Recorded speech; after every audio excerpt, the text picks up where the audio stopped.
Pastor Ricardo Regis, se ela é irresistível, como eu posso explicar o versículo que está lá em Atos capítulo 7, verso 51? Vamos lembrar aos nossos leitores o versículo, então? Vamos lá. É bom que a gente leia, porque nem todos têm aí uma Bíblia perto, né? 7:51. Capítulo 7, só contextualizando, é a defesa de Estevão. Nós estamos ali no início, né, desse momento da igreja. Capítulo 2, a descida do Espírito Santo, Pentecostes. Capítulo 6, a instituição dos diáconos. Estevão está entre os primeiros diáconos. Inclusive, Lucas destaca que ele é um homem cheio do Espírito Santo. E ele agora tem de se defender diante das autoridades, diante do Sinédrio. E então ele faz um sermão defesa. A sua defesa não é só eu tenho direito a isto, recorro a esta lei. É um sermão. Na verdade, ele preparou um sermão expositivo como defesa, né? Que é para pregar também para aqueles que estavam ali. Né? Isso, exatamente. Então, chegamos quase ao final da sua defesa, né? E vamos ler então o verso 51. Diz assim, Atos capítulo 7, verso 51. Homens de dura cerviz e incircuncisos de coração e de ouvidos, vós sempre resisti ao Espírito Santo, assim como fizeram vossos pais, também vos fazei. Pronto. A sua defesa, ele começa lá pelos patriarcas, por Abraão, e nessa defesa ele nos apresenta um povo que, apesar de ter sido separado por Deus para ser o povo testemunha do Senhor, é o Israel de Deus, testemunha do Senhor, que nós herdamos como igreja, né? Uma igreja de gentios, de judeus, né? O capítulo 3 de Efésios, o próximo capítulo, né? A reconciliação, a paz entre gentios e judeus. Então, fomos chamados para ser esse povo testemunha. Isso não significa que nós também não resistamos aos chamados do Senhor, às vocações do Senhor para este povo. E o que Estevão está fazendo aí é esta denúncia, que Israel sempre resistiu ao seu Senhor. Israel não foi um povo impecável, né? Mesmo sendo o povo escolhido de Deus, mesmo sendo um povo testemunha a todas aquelas nações que eram idólatras, politeístas, nações que não reconheciam o Senhor como seu Senhor, ainda que em momentos pontuais, né, nós temos mesmo no meio dos ímpios este reconhecimento das manifestações do Senhor, mas Estevão está fazendo uma grave denúncia ao seu povo. Por que vocês resistem tanto ao Espírito Santo? E aí eu lembro, por exemplo, o texto de Mateus no capítulo 2, quando aqueles magos, né, que estão vendo na estrela um sinal inequívoco de Deus, e eles chegam até ali a Jerusalém perguntando onde está o recém-nascido rei dos judeus. Nós vimos a sua estrela no Oriente, viemos para adorá-lo. Diz o texto que Herodes e toda Jerusalém, eles ficaram alarmados com aquela notícia.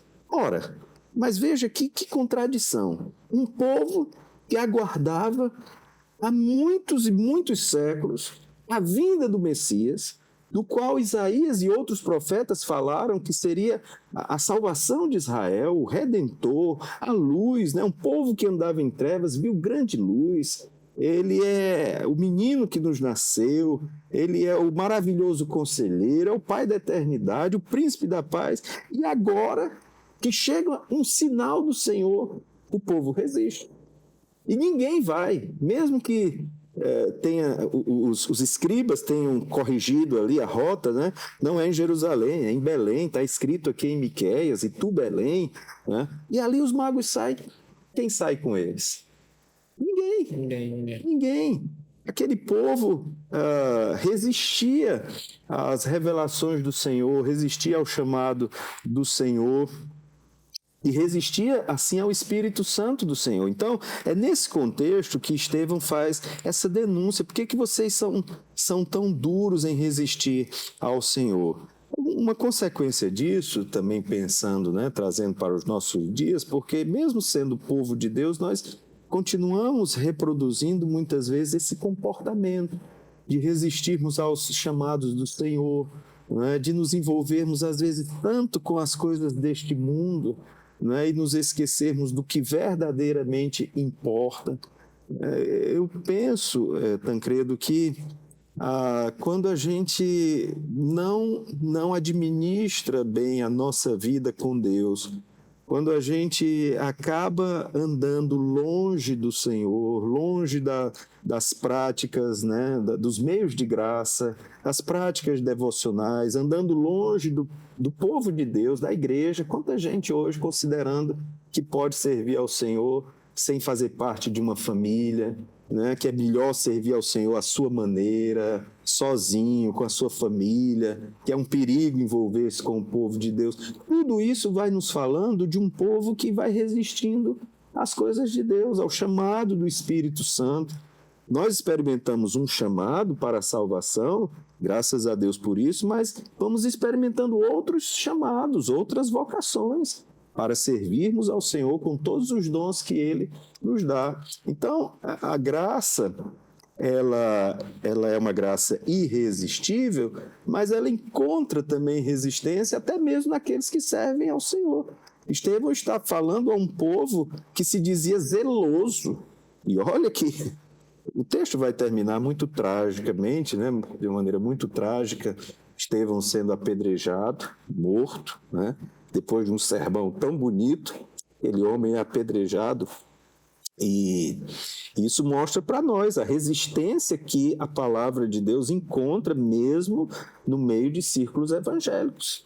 Não é? Nem sempre um sermão, um estudo vai encontrar simpatia do povo.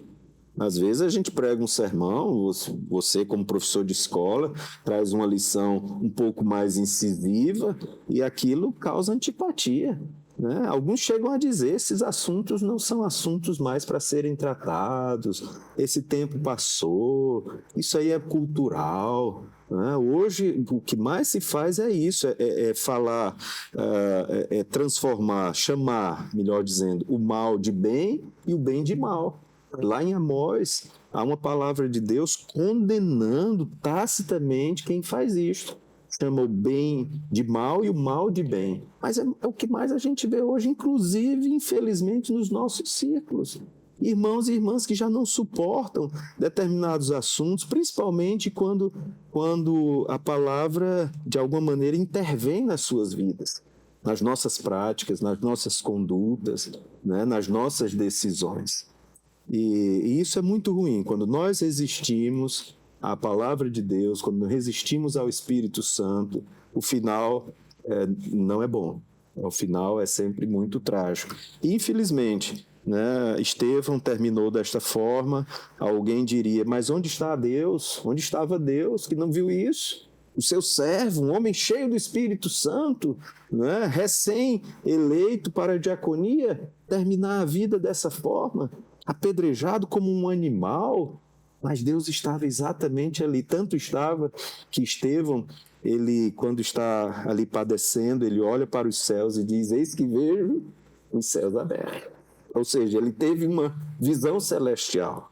E ele rogou, como Jesus fez na cruz, ele rogou perdão. Seus algozes, né? Ele rogou perdão como fez Jesus. Ele imitou Jesus até mesmo na hora da sua morte. Ele glorificou ao Senhor, ele se prostrou diante do Senhor, ele teve essa antevisão do céu, né? Ele viu os céus abertos, viu a Cristo Jesus, mas encontrou um povo muito resistente. E essa resistência em nome de Deus. Porque eles se diziam zelosos pela lei, zelosos pelo templo, e essa resistência, abrindo um pouquinho até a pergunta, essa resistência continuaria se manifestando ao longo de todo o livro de Atos, a partir do capítulo 12 e 13, quando o apóstolo Paulo passa a ser a personagem ali que Lucas vai dedicar a atenção, inclusive participando no final no seu ministério. O próprio apóstolo Paulo vai experimentar também dessa resistência, né? Nos últimos capítulos, no seu julgamento. Então, é essa resistência que a gente vê até hoje. Mas isso não enfraquece a graça de Deus. A graça continua irresistível, ela se manifestará na vida de todos os eleitos e todos aqueles que o Senhor Deus chamou, continua chamando e chamará. Eles se quedarão diante desta graça e serão considerados por Deus aptos, dignos para serem feitos povo de Deus, filhos de Deus, como nós um dia, por esta graça, fomos também alcançados. Pastor Ricardo Regis, como é que a gente é atraído por essa graça maravilhosa? A resposta você confere no próximo Momento EBD.